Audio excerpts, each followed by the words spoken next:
അല്ല മക്കളെ, നിങ്ങളോടല്ലേ ഈ വീഡിയോ കാണരുതെന്ന് പറഞ്ഞേ. ഞാനൊരു കാര്യം ചോദിക്കട്ടെ, നിങ്ങൾ ഇൻസ്റ്റാഗ്രാമിൽ റീൽസ് കണ്ട് മടുത്തിട്ടല്ലേ ഇപ്പോൾ യൂട്യൂബ് വന്നത്?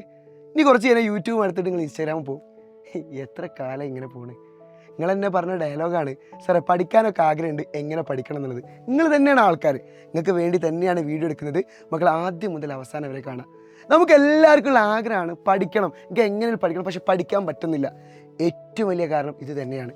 നമ്മൾ കുറേ ഇൻസ്റ്റയിൽ കളിക്കും, ഇൻസ്റ്റ ചടക്കുമ്പോൾ നമ്മൾ യൂട്യൂബ് വരും, യൂട്യൂബിൽ കുറേ ഷോർട്സ് കാണും, അത് കഴിഞ്ഞിട്ട് ഇൻസ്റ്റാഗ്രാമിൽ പോകും. എത്ര ദിവസമായി എക്സാമിലേക്ക് കടക്കാൻ വേണ്ടിയിട്ട് പോവുകയാണ്. മക്കളെ, ഞാൻ കൃത്യമായിട്ട് നിങ്ങൾക്ക് പറഞ്ഞുതരാം. നമുക്കൊരു ദിവസം 24 മണിക്കൂറുണ്ട്. ഈ 24 മണിക്കൂറിൽ 8 മണിക്കൂർ നിങ്ങൾ ഉറങ്ങണം, അത് സത്യമാണ്. ഒരു 6 മണിക്കൂർ നിങ്ങൾ സ്കൂളിൽ പോകണം. ടോട്ടൽ 12 മണിക്കൂർ കഴിഞ്ഞ് പിന്നെ 12 മണിക്കൂറുള്ളത്. ആ 12 മണിക്കൂറിൽ ബാക്കി 6 മണിക്കൂർ എൻ്റെ മക്കൾ ഇനി ഞാൻ പറഞ്ഞതുപോലെ ചെയ്യുമോ? ഇനി 6 മണിക്കൂർ എൻ്റെ മക്കൾ ചെയ്യേണ്ടത് നിങ്ങൾ സെൽഫ് ഇമ്പ്രൂവ്മെൻറ്റ് വേണ്ടിയിട്ട് നിങ്ങൾ പ്രാക്ടീസ് ചെയ്യുക. ഞാൻ പഠിക്കാനല്ല പറഞ്ഞത്, സെൽഫ് ഇമ്പ്രൂവ്മെൻറ്റ് വേണ്ടിയിട്ട്. അഥവാ ഒരു 1.5 മണിക്കൂർ എൻ്റെ മക്കൾ ചിലപ്പോൾ ആഗ്രഹങ്ങളുണ്ടാവും, ചിലപ്പോൾ വ്ളോഗ് ചെയ്യാൻ താല്പര്യം ഉണ്ടാവും, ചിലർക്ക് ഗെയിമിംഗ് കളിക്കാൻ താല്പര്യം ഉണ്ടാവും, അങ്ങനത്തെ കാര്യങ്ങളൊക്കെ ഉണ്ടാവും. അത് എൻ്റെ മക്കൾ അടിപൊളിയായിട്ട് നിങ്ങൾ എന്താ എത്തണം എന്ന് ആഗ്രഹിക്കുന്ന സാധനം നിങ്ങൾ ചെയ്ത് നോക്ക്, അത് അടിപൊളിയാവും. ഒരു 3 മണിക്കൂർ എൻ്റെ മക്കൾ നിങ്ങളെ ഫാമിലി ആയിട്ട്, നിങ്ങളെ വീട്ടിലെ അച്ഛനും അമ്മയൊക്കെ എന്ത് ചെയ്യുക, ഒന്ന് സംസാരിച്ച് നോക്കുക. ഈ ഒരു കാര്യം ചോദിക്കട്ടെ, നിങ്ങൾ വീട്ടിൽ നിന്ന് സ്കൂളൊക്കെ വിട്ട് വന്ന് കഴിഞ്ഞാൽ എത്ര സമയം നിങ്ങൾ അച്ഛനോട് അമ്മയോട് സംസാരിക്കാറുണ്ട്? സ്വാഭാവികമായിട്ട് ചിലപ്പോൾ എന്തെങ്കിലും ചോറ് താ, അല്ലെങ്കിൽ ഫുഡ് താ, അമ്മ ഫോൺ എവിടെയെന്നൊക്കെ ചോദിക്കാറുണ്ടാവുള്ളൂ. പക്ഷേ 3 മണിക്കൂർ സ്കൂളിൽ നടന്ന കാര്യങ്ങൾ, അല്ലെങ്കിൽ ഒരു മണിക്കൂറെങ്കിലും എൻ്റെ മക്കൾ എന്തൊക്കെയാണെന്നുള്ളത് കൃത്യമായിട്ട് നോക്കുക. ബാക്കി ഒരു 1.5 മണിക്കൂർ നിങ്ങൾ ഫോണിൽ കാര്യങ്ങൾ നോക്കുകയാണെങ്കിൽ ചെയ്യുക. 1 മണിക്കൂർ വ്യായാമം ചെയ്യുക. സെൽഫ് ഇമ്പ്രൂവ്മെൻറ്റിന് വേണ്ടിയിട്ട് ഈ 1 മണിക്കൂർ എൻ്റെ മക്കൾ മാറ്റുക. ബാക്കിയുള്ളൊരു 4 മണിക്കൂർ അല്ലെങ്കിൽ 6 മണിക്കൂർ മക്കളെ, അത് നിങ്ങൾ കൃത്യമായിട്ട് പഠിക്കുകയാണെങ്കിൽ സെറ്റാവും. ഓക്കെ സാർ, ഞാൻ ഒരു കൃത്യമായിട്ടൊരു പ്രളയം പറഞ്ഞത് എൻ്റെ മക്കൾക്ക്. നിങ്ങൾ രാവിലെ എഴുന്നേൽക്കുകയാണ്, ഒരു ഏകദേശം ഒരു 5 മണി, 6 മണി, ഒരു 7 മണിക്ക് എഴുന്നേറ്റുള്ളൂ. 7 മണിക്ക് എഴുന്നേൽക്കുകയാണെങ്കിൽ ഒരു 6 മണിക്ക് എഴുന്നേൽക്കാൻ അടിപൊളിയാവും കേട്ടോ. അതുമുതൽ 1.5 മണിക്കൂർ നിങ്ങൾ കൃത്യമായിട്ട് ഇനി പഠിക്കാൻ മാറ്റുകയാണെങ്കിൽ അടിപൊളിയാവും. കാരണം എന്താ അറിയോ, ഇനി എക്സാമിന് എത്ര ദിവസമുണ്ട്? അതുപോട്ടെ, എത്ര ദിവസമായി ഓണം കഴിഞ്ഞിട്ട്? ഓണം എക്സാം കഴിഞ്ഞിട്ട് 1 മാസം 20 ദിവസങ്ങളൊക്കെ കഴിഞ്ഞിട്ടുണ്ട്. ഇനി എക്സാമിന് കുറച്ച് ദിവസമേ ഉള്ളൂ. പക്ഷേ നമ്മൾ അന്നൊക്കെ വലിയ ഡയലോഗേന്, ഞാൻ കുറേ പഠിക്കും, വലിയ സെറ്റപ്പ് ആവും എന്നുള്ളത് ഒന്നും എത്തിയിട്ടില്ല.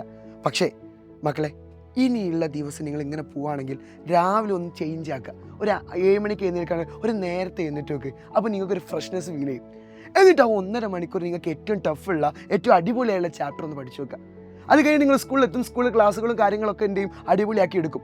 അത് കഴിഞ്ഞ് 7 മണിക്ക് കൃത്യമായിട്ട് ഞാൻ പറയാം മക്കളെ, ഇനി മുതൽ കൃത്യമായിട്ട് 7 മണി മുതൽ 10 മണി വരെ ഞാൻ പഠനത്തിലേക്ക് മാറ്റുമെന്ന് തീരുമാനിക്കാം. ആ സമയത്ത് ഒരു കാര്യം പറയട്ടെ, നിങ്ങളുടെ കയ്യിൽ ഈ ഒരു സാധനം ഉണ്ടാവും. ഈ സാധനത്തിൽ നിങ്ങൾ വെറുതെ ആക്കരുത്.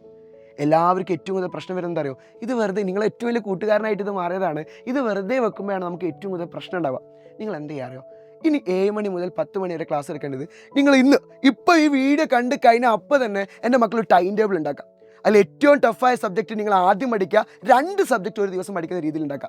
ഇടയ്ക്കൊരു ഇടവേള കൊടുക്കണം കേട്ടോ. ഇടവേള വലിയ ടൈം കൊടുക്കരുത്, ബ്രേക്ക്. ഞാൻ പറയുന്നു, ആദ്യത്തെ സബ്ജക്റ്റ് നിങ്ങൾ 1.5 മണിക്കൂർ കൊടുക്കണം എന്ന് പറയാം. കാരണം ആദ്യം നിങ്ങൾ എന്ത് ചെയ്യും, ടൈം ടേബിൾ ഉണ്ടാക്കുന്ന സമയത്ത് 1 മണിക്കൂർ മറ്റൊരു മണിക്കൂർ ഉണ്ടാക്കും. എന്നിട്ട് അതിൽ തന്നെ നിങ്ങൾ പല സമയം പോകും. അതുകൊണ്ട് നിങ്ങൾ ടൈം ടേബിൾ ഉണ്ടാക്കുമ്പോൾ 2 സബ്ജക്റ്റ് എടുക്കുന്ന സമയത്ത് ആദ്യത്തെ സബ്ജക്റ്റ്, ഇപ്പോൾ മാത്സ് ആണെങ്കിൽ അത് 1.5 മണിക്കൂർ വെക്കുക. കാരണം ആദ്യം പഠിക്കുന്ന സമയമൊക്കെ കുറച്ചുകൂടി എഫക്റ്റീവായിട്ട് നമുക്ക് മാറാം. അത് നന്നായിട്ട് മാറ്റുക. ആ രീതിയിൽ ടൈം ടേബിൾ ഉണ്ടാക്കുക. ടൈം ടേബിൾ വേണം എൻ്റെ മക്കൾ എന്ത് ചെയ്താൽ മതി, നമ്മുടെ ചാനലിൽ ജോയിൻ ചെയ്താൽ മതി. അതിൽ കൃത്യമായിട്ട് എൻ്റെ മക്കൾ പറഞ്ഞുതരും. ആ രീതിയിൽ 2 സബ്ജക്റ്റ് നിങ്ങൾ കൃത്യമായിട്ട് നോക്കുകയാണെങ്കിൽ ഇനി നമുക്ക് ക്രിസ്മസ് എക്സാമിന് നല്ല മാർക്ക് വാങ്ങാൻ പറ്റുള്ളൂ. നിങ്ങൾ ആലോചിച്ചേക്ക്, 8 മണിക്കൂർ ഉറങ്ങുന്നു, നമുക്ക് വേണ്ട സാധനങ്ങൾ ചെയ്യുന്നു, അതിനുശേഷം സ്കൂളിൽ പോകുന്ന സമയം വേറെ കണ്ടെത്തുന്നു, ഫാമിലി ആയിട്ട് കണ്ടെത്താൻ സമയം തരുന്നു. ഇതൊക്കെ പറഞ്ഞിട്ട് ബാക്കിയുള്ള 4 മണിക്കൂർ അല്ലെങ്കിൽ 6 മണിക്കൂർ അതെൻ്റെ മക്കൾ ഇനി മാറ്റി വെക്കണം. വെറുതെ കുറേ റീൽസ് കണ്ടു. ഞാൻ ചോദിക്കട്ടെ, നേരത്തെ കണ്ട ഒരു 10 റീൽസിൽ എത്ര റീൽസിൻ്റെ ആ കോണ്ടന്റ് എൻ്റെ മക്കൾക്ക് ഓർമ്മയുണ്ട്? ഒന്നും ഓർമ്മയല്ലല്ലേ മക്കളെ? നമുക്ക് കാണാം, നമ്മളത് ബാക്കിയുള്ളവർ കാണണ്ടേ, നമ്മളൊക്കെ അച്ചീവ് ചെയ്തിട്ട്. അത് കാണുമ്പോഴാണ് അതിന് രസം ഉണ്ടാവുക. അതുകൊണ്ട് എൻ്റെ മക്കൾ ഇനിയുള്ള സമയത്ത് എന്ത് ചെയ്യുക, കൃത്യമായിട്ടൊരു പ്ലാൻ ഉണ്ടാക്കുക. ആ പ്ലാൻ അനുസരിച്ച് കൃത്യമായിട്ട് ഇന്ന് 7 മണിക്ക് ലൈവ് വരുന്നുണ്ട്, എല്ലാ ചാനലിലും 7 മണിക്ക് കൃത്യമായിട്ട് ലൈവ് വരുന്നുണ്ട്. ആ ലൈവ് എൻ്റെ മക്കൾ കൃത്യമായിട്ട് കണ്ടുപോ, നമുക്ക് ഒരുമിച്ച് പഠിക്കാം. ഒരു കാര്യം പറയട്ടെ മക്കളെ, ഇനി നമ്മൾ നോക്കിയിട്ടില്ല, ഇനി നമ്മൾ പഠിച്ചിട്ടില്ലെങ്കിൽ ലാസ്റ്റ് റിസൾട്ട് വരുന്ന ദിവസം നമ്മൾ കുറേ ആൾക്കാരെ നമ്മൾ പറ്റിച്ചിട്ടുണ്ട്, നമ്മൾ വലിയ റിസൾട്ട് വാങ്ങുമെന്നൊക്കെ വിചാരിച്ച് നിൽക്കുന്ന ആൾക്കാരുണ്ട്. അവരെ മുന്നിൽ നമ്മൾ കൊച്ചാവും. പ്രശ്നമില്ല, ഇതുവരെ കഴിഞ്ഞു മക്കളെ. നമുക്ക് ഇനി അങ്ങോട്ടേക്ക് ഒരുമിച്ച് സെറ്റാക്കി പഠിക്കാൻ വേണ്ടി പോവാണ്. ഈ രീതിയിലേക്ക് മാറ്റാം, സെറ്റാക്കി നമുക്ക് മാറ്റാം. സോ മക്കളെ അടിപൊളിയായിട്ട് മാറണം. ടൈം ടേബിൾ ഉണ്ടാക്കുക, അടിപൊളിയായിട്ട് കൃത്യം 7 മണിക്ക് ലൈവ് വാ. നമുക്ക് ഒരുമിച്ച് സെറ്റാക്കി ഇനി പഠിക്കാം.